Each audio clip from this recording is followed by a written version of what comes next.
Gracias por acompañarnos en esta nueva sesión de Diálogos Judiciales. Este es un esfuerzo del Poder Judicial del Estado de Nuevo León con la televisora local, la televisora del Estado, TV Nuevo León, que nos presta sus cámaras y micrófonos para llegar hasta ustedes. En esta ocasión vamos a tratar el tema de sustracción de menores. Este es un delito donde, ya nos lo explicarán nuestros expertos, se atenta contra la familia, contra la integridad de los menores, pero lo vamos a ver en dos ámbitos, tanto en el ámbito penal como en el ámbito familiar. Es por eso que tenemos como invitados, y lo voy a presentar, al licenciado José Roberto de Jesús Treviño Sosa, juez primero familiar del Primer Distrito Judicial del Estado. Muchas gracias, licenciado, por acompañarnos. Es un placer estar con ustedes. También nos acompaña el licenciado José Luis Garza Leal, juez tercero penal del Tercer Distrito Judicial en San Nicolás de los Garza, Nuevo León. Muchas gracias, licenciado. Gracias por invitarme.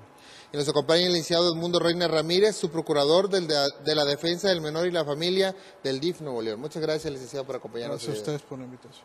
Y bueno, me gustaría primero definir qué es el tipo penal de la sustracción de menores, para pasar después al ámbito familiar y dónde se da esta conducta ilícita. ¿Qué es la sustracción de menores, licenciado? Bueno, la sustracción de menores, en el Código Penal, en su artículo 284, nos establece que los padres, abuelos o parientes consanguíneos hasta el cuarto grado quiten la custodia a un menor de edad y lo sustraigan del lugar donde está para llevárselo a vivir con ellos, sin autorización de la autoridad familiar.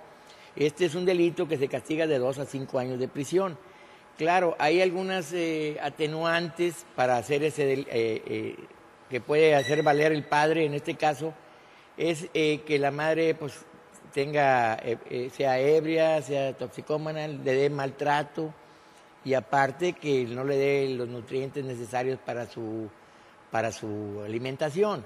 Ese es un tipo de delito. También se ha dado otro tipo que se reformó el 3 de octubre del 2009, se modificó, ampliando un poquito más lo que es el delito de sustracción de menores. En el caso de cuando un menor se apodere cuando se apoderen de un menor, el que haya perdido la patria potestad y carezca de la guarda y custodia, cuando no permita o impida la convivencia decretada por un juez familiar. Si la dama no impide que el padre tenga que ir a verlo, entonces también ahí es un delito de sustracción de menores que tiene que denunciarse ante la agencia del Ministerio Público. Y teniendo compartida la guardia y custodia, en un momento dado se quede con él y no lo regrese. Esos son los tipos que se dan más frecuentemente en el código, en esta época, ¿verdad? Bueno, vemos que en este caso las modificaciones legales ya han complementado algunas modalidades que en la práctica los jueces, los abogados, las instituciones estatales que tienen a su cargo la protección de la familia han detectado como una situación de riesgo para los menores y que ya, como usted lo ha comentado, están en el tipo penal. Y bueno, lo que vemos aquí en principio es que esta conducta ilícita ya se da dentro de ya una variación de la familia, es decir, dentro de una afectación real existente, que es cuando los padres se han separado y alguno de ellos pues no tiene contacto con los niños y tiene que hacerlo a través de un convenio que es sancionado por un juez familiar o bien por algún otro juez que haya dado o alguna otra autoridad que haya dado esa custodia. ¿Esa silencia? Así es, debe haber una decisión judicial. Lo ordinario, el padre y la madre conviven con sus hijos cuando están en armonía, cuando cohabitan en el mismo domicilio, pero como se ha dado ya el fenómeno de la separación de los esposos o de los concubinos, entonces ahí se ve la necesidad de que se reglamente quién tiene la custodia y quién tiene el derecho de visita. Ambos muchas veces conservan la patria potestad, pero deben de determinar ante la separación estos dos elementos. Ante esa circunstancia, la infracción al derecho de custodia o la infracción al derecho de visita, como acaba de señalar el licenciado Garza Leal, es también ya tutelado por el aspecto penal. O sea, si un padre o una madre infringe el derecho de custodia de visita del otro progenitor y desde el punto de vista civil se han agotado todos los medios para poder hacerlos efectivos, entonces puede incurrir en un tipo también penal sancionado, vaya aquí su conducta desde el punto de vista de una sanción corporal. En el caso del Poder Judicial en el área familiar, pues usamos los mecanismos que la ley está a nuestro alcance, como son medios de apremio, el uso de la fuerza pública, el decretar la separación cautelar de personas también, en este caso el menor que ha sido desplazado de su lugar de residencia habitual a alguna institución como es el Sistema para el Desarrollo Integral de la Familia y darle la protección en tanto se resuelve su situación en concreto. Pero sí, efectivamente, tanto desde el punto de vista familiar como penal está tutelado precisamente el cuidado del menor, el derecho del menor, bajo el esquema del interés superior de este infante. Los jueces, tanto penales como familiares, ven un caso en particular, lo sancionan, ven las circunstancias que lo rodean, pero no es el caso, yo creo, de las instituciones como el Sistema para la Defensa de la Familia, como el DIF, que tiene que verlo en un plano social, un plano más amplio, donde cada caso sí es diferente, pero ellos tienen que tomar medidas ya más amplias para poder garantizar que ese desarrollo se dé en forma continua. Que pues obviamente tenemos el conocimiento de que el DIF tiene el Centro Capullos, tiene atenciones psicológicas y demás. ¿Qué nos puede hablar de esto, licenciado? Efectivamente, lo han señalado bien los ciudadanos, en el sentido de que están debidamente distribuidas nuestras facultades para atender este tipo de asuntos. En la Procuraduría del Menor y la Familia, de la Defensa del Menor y la Familia, se cuenta con dispositivos legales para iniciar investigaciones interdisciplinarias que den luz al mejor futuro de los menores. Se cuenta con áreas de evaluación, psicología, medicina, área legal, por supuesto, que están íntimamente entrelazadas para tomar una decisión que efectivamente pueda ser lo más viable en este caso para los menores. De hecho, se complementa, yo creo que la función judicial con el sistema DIF, porque hay mutuo apoyo en estos problemas y lo vemos en la materia penal porque hay siempre en los delitos, yo lo comentaba, porque muchas veces hay que aclarar para las personas que no son abogados, para las personas que nos ven, que los delitos siempre tienden a proteger, tienen un objetivo, la tipificación penal tiene un objetivo, tiene un bien jurídico tutelado y en este caso el bien jurídico tutelado de la extorsión de menores, ¿cuál es? Es la familia y por un lado la familia y por otro lado el menor en sí. A nosotros nos interesa más que ese menor que ya por sí tiene problemas psicológicos en el sentido de que pues es hijo de padres divorciados o de concubinos que ya se separaron y que están con otras parejas, esos menores de por sí van a tener problemas psicológicos. ¿Por qué? Porque vivir fuera de una familia, pues quieras y no, tienes algún problema, sobre todo si eres menor de edad. Nosotros tratamos por todos los medios de terminar el procedimiento penal sin llegar a dictar una sentencia. ¿Para qué? Para beneficiar a los padres. Nosotros tratamos de juntar a los padres, yo al menos en lo personal, hago juntas con ellos, platico, les hago ver que el más perjudicado es el menor y que traten de solucionar sus problemas por la vía pacífica. ¿Cómo? Pues accediendo a que la otra pareja conviva con los menores o al revés, que el padre conviva con los menores. ¿Para qué? Para que en un momento dado los hijos vean la buena armonía que llevan sus padres independientemente que ya no vivan juntos.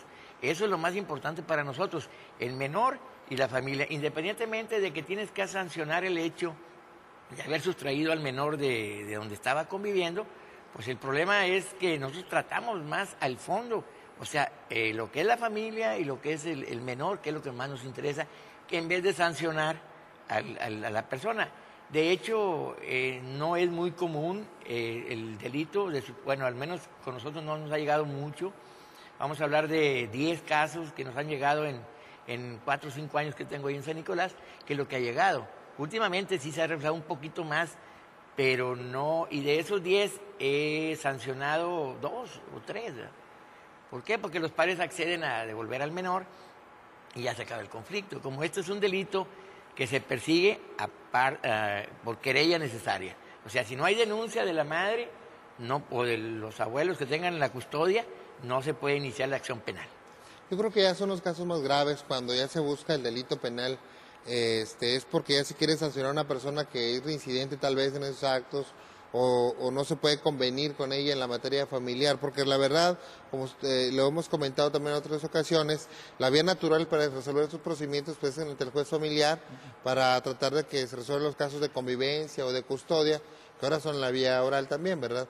¿Qué tanta problemática, si vemos que en la materia penal no lo es tanto la cuestión de las convivencias, en la materia familiar, qué tan frecuente es? Bueno, no es el común, no es la constante de los tribunales, la verdad, que se disputen el derecho de custodia o convivencia.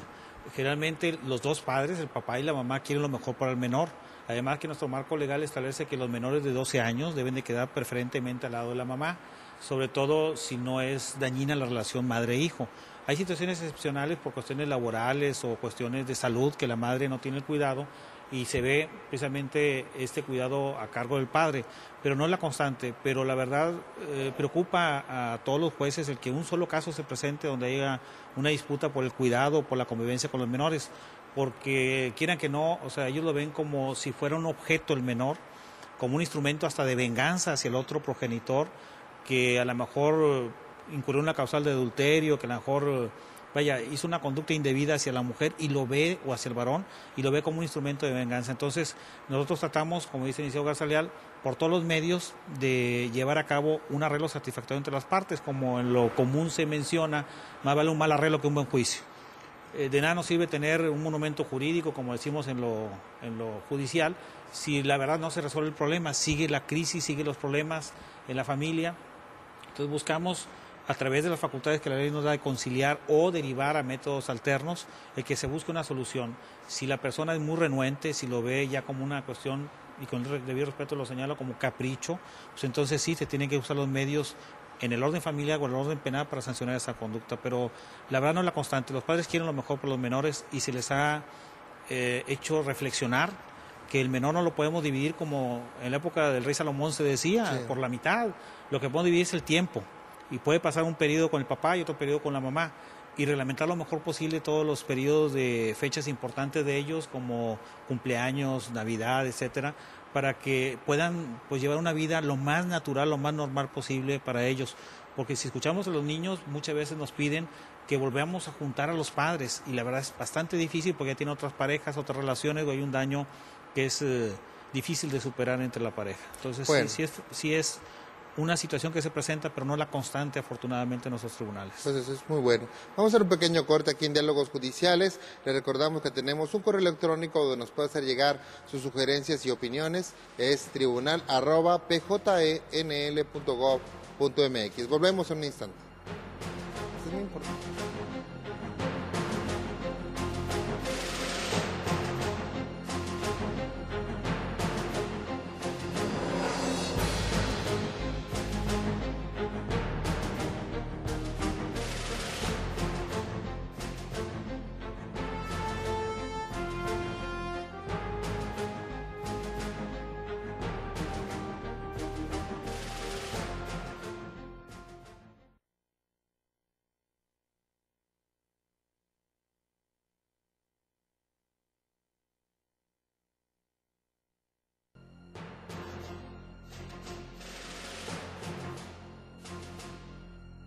Gracias por continuar con nosotros aquí en Diálogos Judiciales. Estamos tratando el tema de sustracción de menores, tanto en el ámbito penal como en el ámbito familiar. Y bueno, ya hemos visto el tipo penal, cómo se configura el delito. También hemos visto la opinión de la materia familiar, de en qué circunstancias se pueden dar estos casos y también qué repercusiones tienen en ese ámbito del aspecto judicial. Bueno, ahora preguntamos al licenciado Reina, su procurador de protección al menor y la familia, que nos hable un poquito del funcionamiento de este departamento del DIF. ¿Qué hacen? ¿Cuál es la función en general? Claro que sí, licenciado. Como mandato de constitución local, la Procuraduría tiene en su deber procurar y preservar en diversos aspectos a la infancia y a la familia. En esa distribución de facultades se cuenta con un centro en donde efectivamente se puede tener a los menores que en cierto caso se representa o representa en su ambiente un riesgo. En este caso tanto el trabajo social acuden a visitas domiciliarias frecuentemente por reportes de maltrato, ¿sí? Que dichos teléfonos están a disposición de la comunidad en general, el 075 en este caso es. A partir de ahí empieza nuestra investigación multidisciplinaria en la que convergen estas disciplinas para determinar si es factible, en primero determinar provisionalmente el ingreso del menor a nuestro centro como medida de protección, ¿sí? Posteriormente ahí se desarrollan evaluaciones para ver cuál es el entorno más propicio y encauzar ahí la custodia y los derechos que de ello derivan, ¿verdad? Regularmente en estos asuntos, en el tema de sustracción, tanto los fiscales como los jueces solicitan evaluaciones a nuestra Procuraduría y nosotros en ese sentido cooperamos para proveerlos de elementos necesarios y que resuelvan lo más conveniente. Y el entorno lo comenta muy bien el licenciado Leal. Es un tema sensible que merece que los funcionarios nos empeñemos en buscar la unión familiar antes de un conflicto muy agotado. Sí, pero siempre hay un interés superior, ¿no? En este caso, que es el del niño, la niña, el adolescente. Y es lo que comentábamos ahorita, vemos ahora que tiene una visión muy amplia en cuanto a la protección de los menores. Primero, protegerlos antes de poder ver el problema realmente. Y bueno, la cuestión es que conforme a lo que es el bien jurídico tutelado, que en este caso es la familia o la protección al menor, pudiera también pensarse que los papás pueden decidir libremente cuando tienen al menor, decir, bueno, es que lo que pasa es que la mamá no lo cuide, yo me lo voy a quedar, porque al final y al cabo yo soy su papá, lo voy a proteger, y lo mismo que va a hacer ella lo voy a hacer yo. Y después voy a hablar con el juez para que me dé la custodia a mí y demás, pero mientras tanto lo tengo protegido.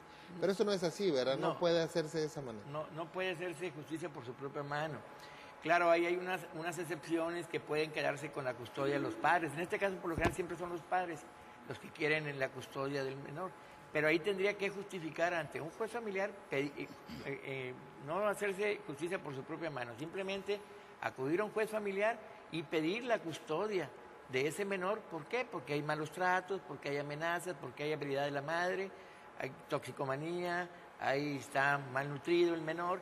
Entonces el juez familiar, ya estudiando el caso, puede darle la custodia provisional a ese menor, al papá del menor. ¿Para qué? Para que lo tenga mientras se estudia detenidamente quién es, si es en realidad lo que él está diciendo. Pero el que lo haga por su propia mano implica ya, te vas a ir al delito ya de sustracción de menores. ¿Por qué? Porque lo único que puede determinar si están dándole malos tratos o no es un juez familiar, porque ahí vas a ir con él para pedirle que te dé la custodia por esas causas. Pero si tú lo haces por tu propia mano, pues ahí no, ¿verdad? No puede ser, porque ese ya es el delito de sustracción de menores, ya será. Pero puede ser que también el padre esté poco desesperado ante ver que el niño está maltratado, bueno, asumir esa circunstancia y luego después decir, no, pues de aquí a que el juez me resuelva, o cómo. ¿Cuáles son las vías que tiene en este caso el papá para ver eso? Sí, lo primero que me gustaría aclarar es que no debe de actuar el padre subjetivamente. Sí, claro. A veces el niño dice o se queja con él de que la madre durante la semana lo estuvo regañando mucho, lo estuvo maltratando mucho, y consiste en levántate temprano, vas a ir a la escuela, llévate tus alimentos para el recreo, haz tus tareas, métete a bañar. Entonces eso el niño lo toma como una agresión, y no es una agresión, la verdad no va a ser una causa justificada para que en un momento cambie la custodia. Aquí tiene que darse en un aspecto que afecte su persona, su integridad física, que haya descuidos, que haya negligencia, que haya maltrato, o sea, que realmente lo haga voluntariamente el daño la persona. Entonces ahí sí pudiera motivar una necesidad de una sustitución o de un cambio de custodia, pero no puede actuar el sujeto, hombre o mujer, en forma subjetiva, tiene que estar en bases objetivas. A lo mejor trae una lesión física, a lo mejor trae un moretón, que puede revelar la existencia presuntivamente de un daño. Aquí hay varios mecanismos, puede intentar, independientemente que esté resuelta o no la situación conyugal o de pareja, puede intentar los medios preparatorios de juicio. Hay una separación cautelar de personas para las que están sufriendo violencia familiar o que en un momento están siendo objeto de maltrato familiar. Es una medida cautelar.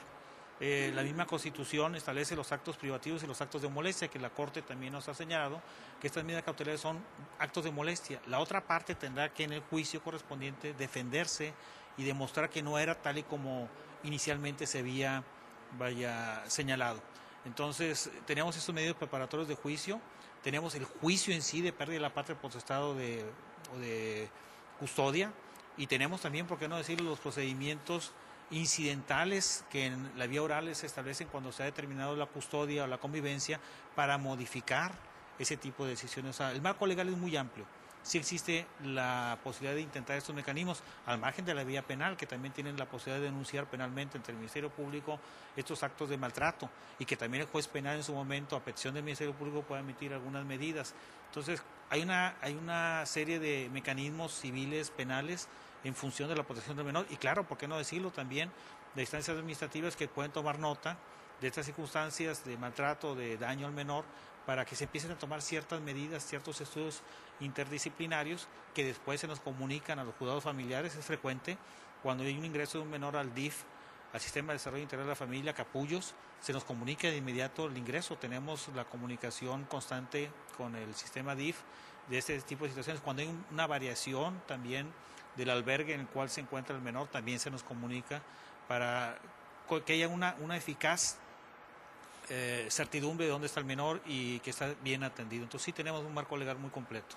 Sí, y esto entra otra vez en el sistema DIF, haciendo las evaluaciones. ¿Qué tipo de evaluaciones se hacen para saber si el menor tiene esas afectaciones que pueden llevar a un papá a cometer este ilícito? En primera instancia, al momento de recibir o que haya sido canalizado el menor a nuestra institución, se ve el aspecto médico, el trabajo social, que es el entorno en el que el menor vivía, el factor psicológico, que es para saber la sensibilidad del menor con respecto a esos acontecimientos, y enseguida el jurídico, que efectivamente da luz para una posible alternativa que no implique necesariamente el ingreso a nuestro centro.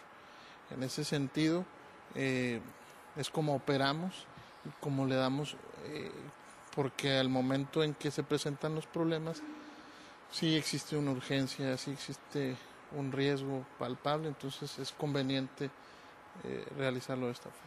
Para la Procuraduría de la Defensa del Menor y la Familia, ¿es mejor siempre que estén con los padres a que estén en el centro de atención, en este caso en Capullos?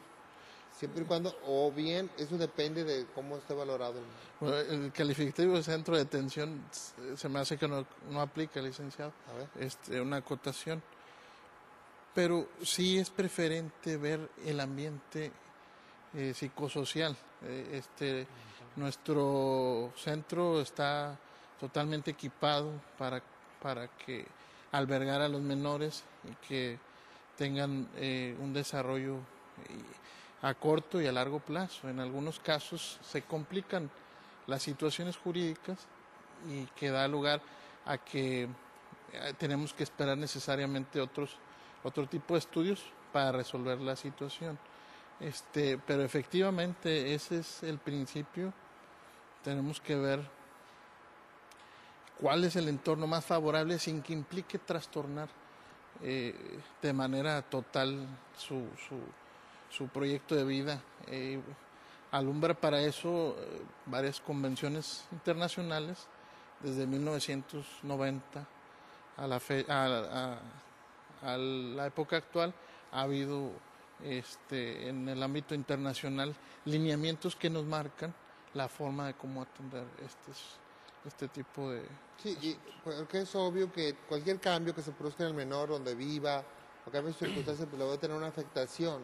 Lo que se pretende en este caso es que esa afectación sea la menor posible y pueda sobrellevarse después con algún otro trabajo. Sí, ¿no? Y convergen los familiares, los familiares más cercanos que den su opinión y que se interesen efectivamente en esos lazos, esa afinidad que existe, pueda ser objeto de estudio para que nosotros hagamos la decisión más adecuada. Vamos a hacer un pequeño corte en diálogos judiciales. Estamos tratando el tema de sustracción de menores Les recordamos también que tenemos 2 teléfonos donde pueden llamar en horarios de oficina para hacernos también comentarios y sugerencias. Es el 2020-6002 y 2020-6003. Asimismo, el Poder Judicial del Estado tiene una página electrónica donde puede encontrar valiosa información que le puede servir para su vida diaria y es www.pjnl.gov.mx. Vamos a volver un instante aquí a Diálogos Judiciales.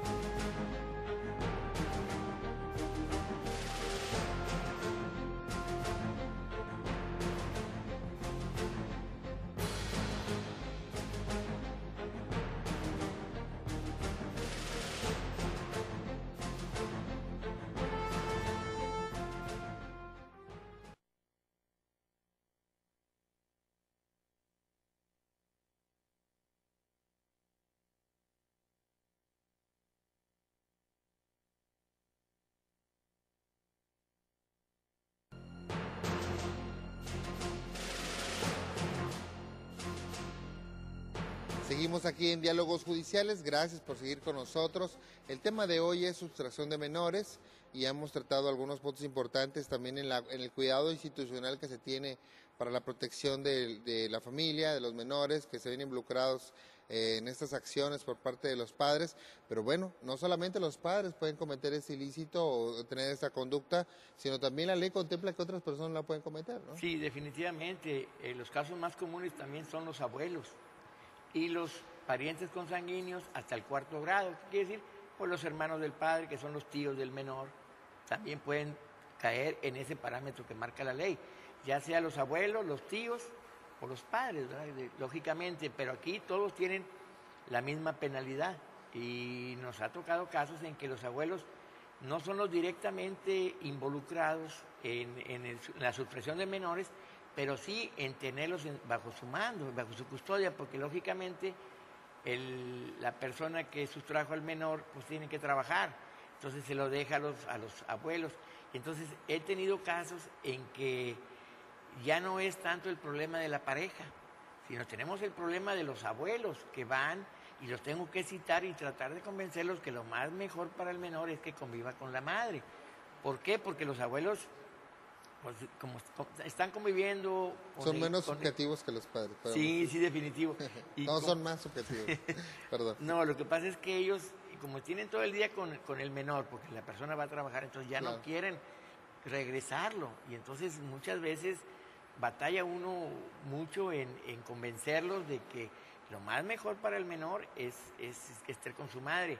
Claro, sin que se den los datos que establecimos anteriormente, que la mujer era ebria, que era toxicómana, que le daba malos tratos al menor, pues ahí sí, pero como dice el licenciado, el malos tratos no es que te obliguen a que te levantes temprano, que te bañes, que hagas la tarea, pues esa es una situación que tienes que hacer para su educación. Claro.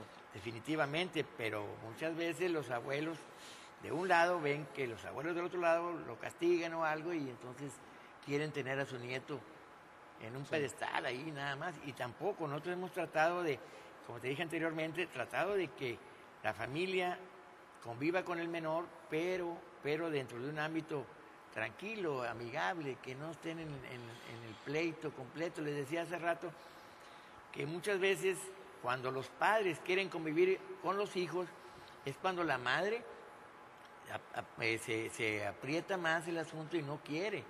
Entonces ahí es donde tiene que entrar uno para tratar de convencer a la dama que tiene derecho a ver a sus hijos, el padre, definitivamente. Y cuando no quiere dar alimentos, bueno, pues hay un delito que se llama abandono de familia. Entonces ahí sí agarramos al papá y dale alimentos al hijo. Entonces aquí tenemos varios aspectos que siempre el más perjudicado en este caso es la familia. La familia y como consecuencia el menor. Y nosotros tratamos de que el menor sufra lo menos posible, inclusive en los mismos expedientes tenemos dictámenes psicológicos y los peritos del tribunal, pedimos al perito del tribunal que me valore al menor, a ver qué tan cierta es la verdad que me está dando, para poder en un momento dado ver si no caen en la hipótesis de que hay malos tratos. Sí. Pero desgraciadamente este tipo de problemas se están dando con mayor cantidad y pues tenemos que hacer algo de prevención para que la gente trate de resolver sus problemas como mayores de edad, como adultos que son, y no involucrar a los menores. De hecho, yo creo que una de las mayores prevenciones que se pueden hacer primero es tener mayor objetividad en ese aspecto de valorar si realmente el menor está siendo bien atendido o no. Porque, bueno, el papá puede tener sus dudas, ya tiene el problema con la mamá, sabe cómo es y demás, y puede tener esas dudas, pero cuando se trata de los abuelos, pues digo, casi no hay casos donde la suegra no quiera a la nuera, ¿verdad? Muy poco, ¿verdad? Pero puede darse. Y donde también ellos se metan mucha subjetividad, donde se predispongan su mente a considerar que estaría mejor con su hijo que con su nuera o su ex nuera, y entonces en ese caso podrían ellos también influir no solamente en hacer el acto físico de sustraer o retener al menor, sino obligar psicológicamente a su hijo de tú tienes que ponerte los pantalones y defender a tu hijo y demás, y obligarlo a hacer un acto pues que es ilícito, ¿no? Claro, en el aspecto preventivo tenemos, vaya, precisamente que estar muy ciertos que los convenios que se puedan elaborar sean muy completos, que tengamos la imaginación hasta para prever cualquier periodo vacacional o de situaciones que el menor pueda requerir actividades extraescolares, etcétera. Entonces yo creo que ahí puede estar un buen mecanismo de prevención. El otro aspecto que tenemos es canalizar, no obstante el arreglo o la decisión judicial que se tome, canalizar a los padres a terapia de integración familiar, no necesariamente para que se vuelvan a reconciliar, simple y sencillamente para que después de separados siga habiendo comunicación, porque muchas veces los problemas que se dan del desplazamiento de menores o el que no se dé la convivencia con los menores es porque no hay comunicación entre padre y madre. Claro. Es donde se da. Y contamos ya con un buen mecanismo en el Poder Judicial como es el Centro de Convivencia. Generalmente canalizamos ese centro de convivencia a la familia para que se le dé la terapia de integración, para que también se haga un órgano que nos pueda revelar si hubo entrega y recepción del menor y en qué condiciones, o para que si hay amenazas de riesgo se haga una convivencia supervisada en el centro y después se emita un dictamen donde si hay o no ese riesgo para el menor y buscar otro mecanismo en todo caso de derecho de visita o de convivencia con el infante. Entonces sí tenemos los mecanismos de prevención y creo que esto también implicaría desde el punto de vista de las instituciones, tanto de la Secretaría de Educación, del Sistema de Desarrollo Integral de la Familia, que en sus planes de trabajo, por ejemplo, en la educación, en la edad que ya pueden ser padres, en la edad de la secundaria, pues también a los menores se les informe estos tipos de derechos que tienen y las limitaciones para que no vayan a caer en abusos o en excesos. Entonces, creo que sí existe un marco legal, podemos todavía mejorarlo, porque todo es perfectible, pero creo que sí tenemos la oportunidad de crecer, ¿verdad? Aún más, pero tenemos medidas de prevención que podemos aplicar. Cuando se vive en crisis de cualquier tipo, ya económicas, ya de aspectos social como guerras y demás, siempre la sociedad se sostiene de los elementos principales como es la familia, la estructura social, el tejido social que se ha creado, y obviamente cuando es débil pues también vienen problemas mucho más graves, no solamente derivados de esas crisis, sino también de la destrucción de esas bases. Cuando nosotros vemos ahora que en nuestro país, bueno, estamos afrontando un sistema económico débil, hay inseguridad y hay una cierta psicosis en ese sentido, también debe reforzarse esa prevención por parte de las instituciones que están encargadas de ello. Y también empiezan a tomarse las medidas a través de los índices.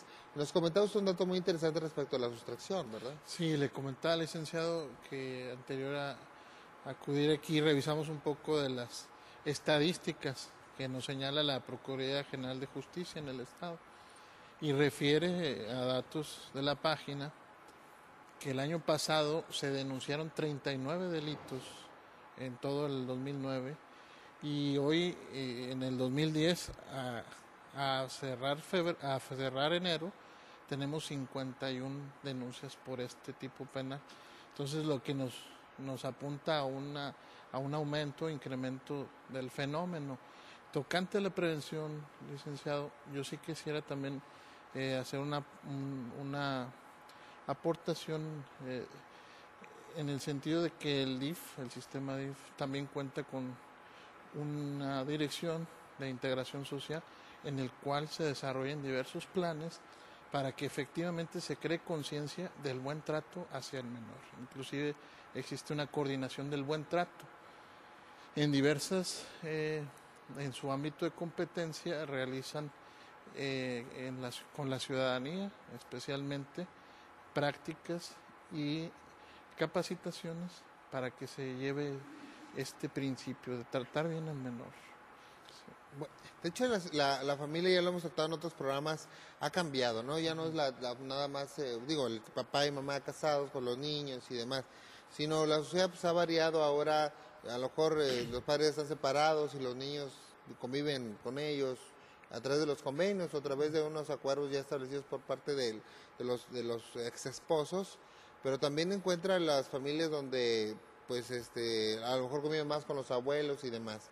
En este caso también los jueces, en este caso de la sustracción, tienen que poner obligaciones muchas veces en el convenio, no solamente a los padres, ¿no? Que es lo que deriva en todo caso de la sustracción, sino también a sus abuelos o tíos y demás que tienen contacto con los menores. Sí, incluso hubo una reforma el año pasado para, en el ámbito familiar, establecer más claramente, porque sí existía, pero establecer más claramente el derecho de los abuelos a convivir con los nietos.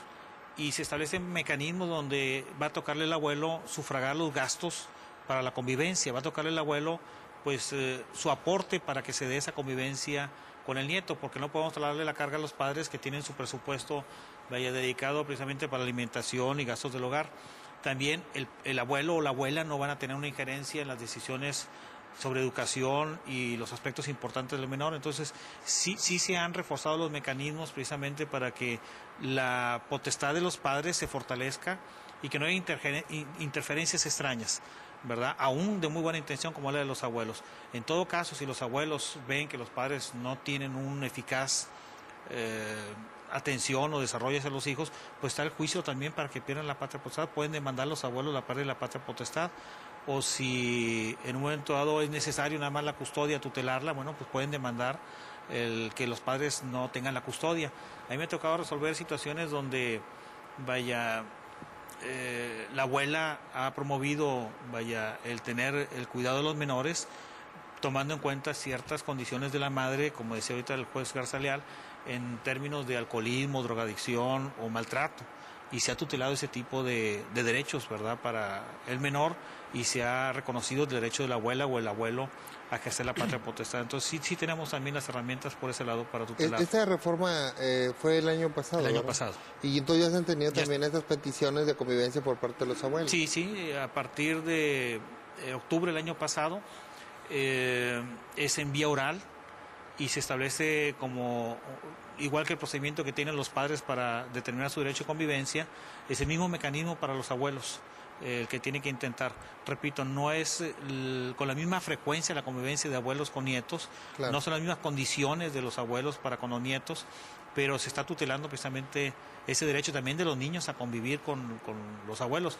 Yo siempre he dicho, si se les facilita a los menores a gente extraña, como cuando los ingresamos a la escuela, que no conocemos sus hábitos, sus costumbres, pues muchas veces los abuelos, si no son descalificados, si no son gente nociva, ¿por qué no pueden tener también contacto con sus nietos, verdad? Porque claro, a veces hay problemas económicos entre ellos, pleitos de herencia o pleitos por algún bien, etcétera, o ciertas crisis entre ellos, ¿verdad?, que los van distanciando, pero que no hay un aspecto que descalifique a los abuelos para convivir con los nietos. Muy bien, bueno, vamos a otro pequeño corte aquí en Diálogos Judiciales. Le recordamos que tenemos un correo electrónico que es tribunal@pjenl.gov.mx, donde nos pueden enviar sus comentarios y sugerencias. Volvemos en un instante.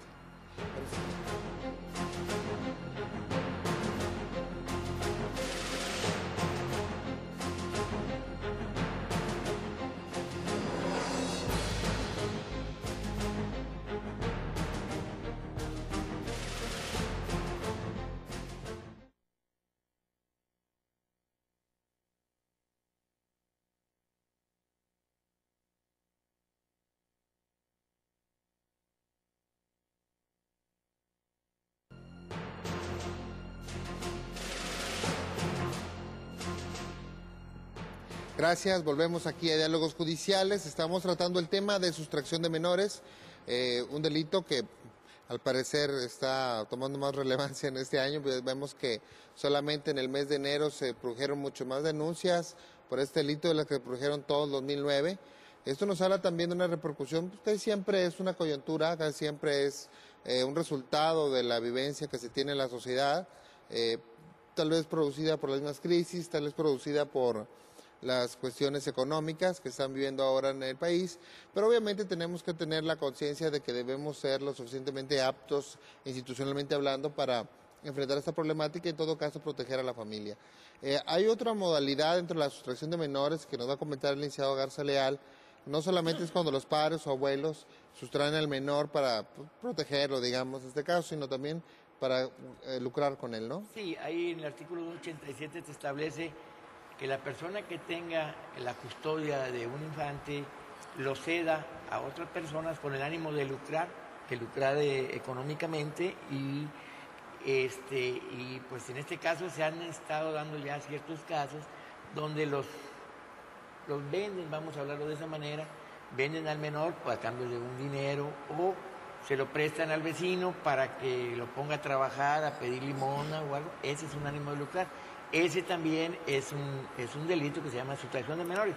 Se da en menor cantidad, en menor tiempo. ¿Por qué? Porque por lo general en estos casos la mujer es madre soltera y entonces ahí, ¿quién va a presentar la querella? Porque acuérdese que es de delito de querella necesaria. ¿Quién va a denunciar? Pues en todo caso, en un momento dado, pues el mismo DIF presenta denuncias donde ve que hay gente maltratada o que hay gente que está... y estudian el caso y presentan la denuncia. Pero en este caso, ¿quién va a presentar una denuncia sobre que se dé un menor para lucrar? Pues ahí no hay esa situación que se dé.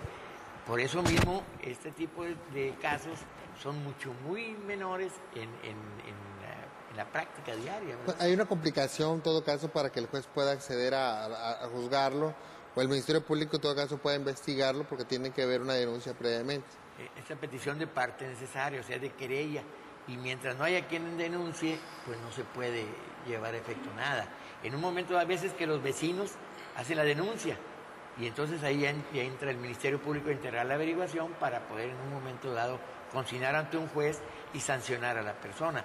Pero mientras no haya quien denuncie, pues no se puede, el aparato burocrático de la Procuraduría no puede entrar en funciones. ¿Por qué? Porque no hay quien haya hecho la denuncia.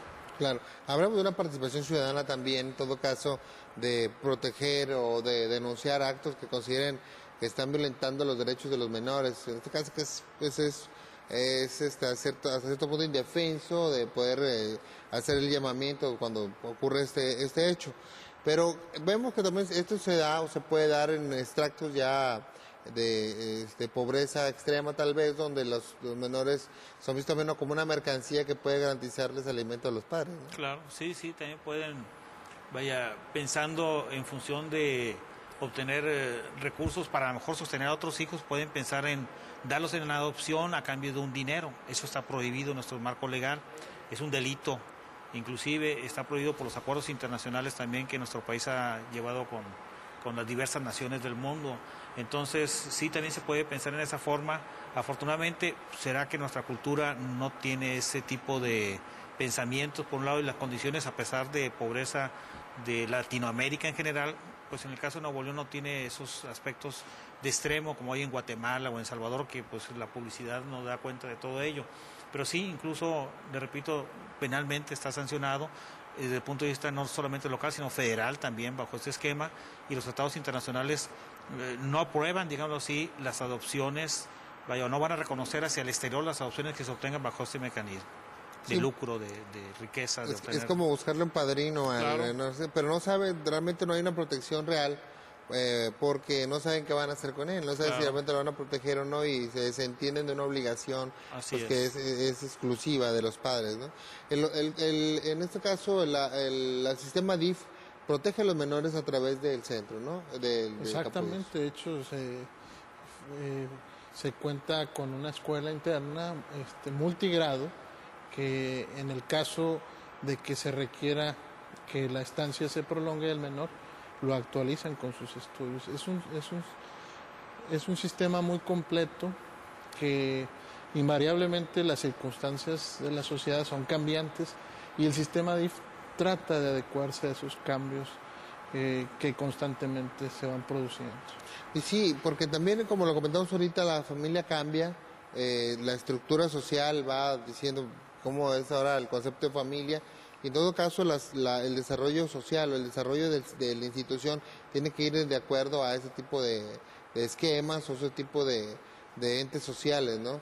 El menor puede estar acostumbrado a ciertas cosas, cuando es integrado al centro, tiene que tener también esa misma educación que estaba llevando y, no sé, a lo mejor el aspecto religioso también tiene algo que ver en esa situación. Exactamente, son muchos factores, respetando de sobremanera la libertad de culto o cualquier creencia que se tenga, tenemos que velar por los menores.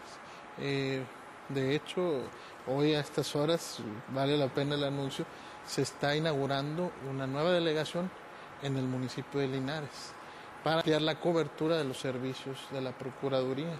Esto con el compromiso de estar más cerca de la ciudadanía y poder atender con más prontitud el fenómeno del maltrato. Muy bien, la cuestión, ¿cuál es el desarrollo en todo caso de los jueces, ahora que ya está en la oralidad y que los jueces tradicionales ven, bueno, también algo relacionado con lo mismo? ¿Cómo está viendo por parte de los jueces la nueva visión de esta familia y de la protección de los menores a través también de los tratados internacionales? Sí, hay mucho dinamismo, la sociedad ha cambiado, nuestro marco legal, aunque algunas disposiciones no se han modificado, se actualizan, digámoslo así, en cuanto a sus conceptos. Por ejemplo, no solamente se da este fenómeno de la sustracción a nivel local, también se da a nivel internacional. Nuestros paisanos ya salen fuera del país, casan con extranjeros, tienen su residencia en aquellos lugares y por alguna circunstancia deciden volver a México. Entonces, son los nuevos paradigmas del derecho de familia. Ahí hay un rompimiento y hay que tomar decisiones en cuanto a esta situación nueva donde la madre o el padre rompen de hecho con el otro progenitor y se traen al menor como un botín, digámoslo así, o como una fórmula de venganza hacia el otro progenitor, hacia la pareja. Entonces se han establecido compromisos de nuestro país. En la Convención de Derechos del Niño, por ejemplo, se establece que el Estado debe tomar mecanismos para evitar esos traslados que pueden ser ilícitos, no solamente desde el punto de vista penal, sino también desde el punto de vista civil, para que los niños no sufran ante esos desplazamientos irregulares. Y a la postre se han suscrito 2 convenios internacionales, uno a nivel universal, que es la Convención de la Haya sobre los aspectos civiles de la sustracción de menores, y el otro es una convención interamericana sobre restitución de menores. Ambos parten de la misma base que estamos platicando, un desplazamiento del menor, aunque ocasionalmente puede ser un desplazamiento lícito, después se vuelve ilícito si el menor es retenido, por más tiempo del autorizado por el progenitor que pues viene a nuestro país o que va al extranjero. Y es ahí donde intervienen precisamente ya lo que conocemos como autoridades centrales, las representaciones de cada país, en este caso Relaciones Exteriores es la autoridad central de México, recibe las solicitudes, canaliza las solicitudes y hemos recibido los juzgados precisamente esas peticiones como medidas cautelares para encontrar al menor, resolver su situación aquí y trasladarlo al lugar de su residencia habitual. En el caso de Nuevo León, el año pasado hubo 10 asuntos en todo el estado, en el anterior hubo 8 asuntos aproximadamente, o sea, va a la alza, no es la constante, pero sí se ha ido presentando este fenómeno, y son los nuevos esquemas de las familias internacionales que la doctrina menciona, de paisanos de nosotros casados con extranjeros o extranjeros que residen acá ahora en México, pero que han roto sus relaciones familiares sin resolver esos temas en su lugar de residencia habitual. Sí, bueno, ya es muy común que la gente tenga sus matrimonios entre extranjeros. Las fronteras casi han desaparecido, por la misma situación del mundo globalizado, ¿no? Sí. En la materia penal no se puede aplicar tanto muchas veces estos conceptos porque es muy estricta la aplicación del derecho penal, lo típico y demás, pero le da ciertas ventajas. Sí, en estos casos, si el Ministerio Público me solicita la orden de aprehensión con una persona que se llevó al menor a otro país, pues lo canalizamos por las convenciones para que se ejecute la orden de aprehensión donde esté y lo trasladen a Nuevo León para continuar el procedimiento del delito de sustracción de menores. No simplemente me lo llevo y ahí lo arreglo por la vía familiar y punto, no. Por la vía penal también hay los parámetros y podemos solicitar la extradición de esta persona en el lugar donde se encuentre. Claro, que haya las relaciones internacionales competentes. Muy bien. Bueno, el tiempo se nos ha agotado. Les agradecemos mucho que hayan estado aquí en este tema de sustracción de menores. Agradezco al licenciado José Roberto Jesús Treviño Sosa, juez primero familiar del Primer Instituto Judicial del Estado, que nos haya acompañado. Muchas gracias, licenciado. Gracias por la invitación. También agradezco al licenciado José Luis Garza Leal, juez tercero penal del Tercer Distrito Judicial con residencia en San Nicolás de los Garza, Nuevo León. Muchas gracias, licenciado, por habernos acompañado. Y claro, agradezco al licenciado Edmundo Reina Ramírez, el subprocurador de la Defensa del Menor y la Familia del DIF Nuevo León, porque nos haya acompañado el día de hoy. Y a ustedes también les agradezco que hayan estado con nosotros aquí en Diálogos Judiciales. Los esperamos en la próxima emisión. Gracias por acompañarnos.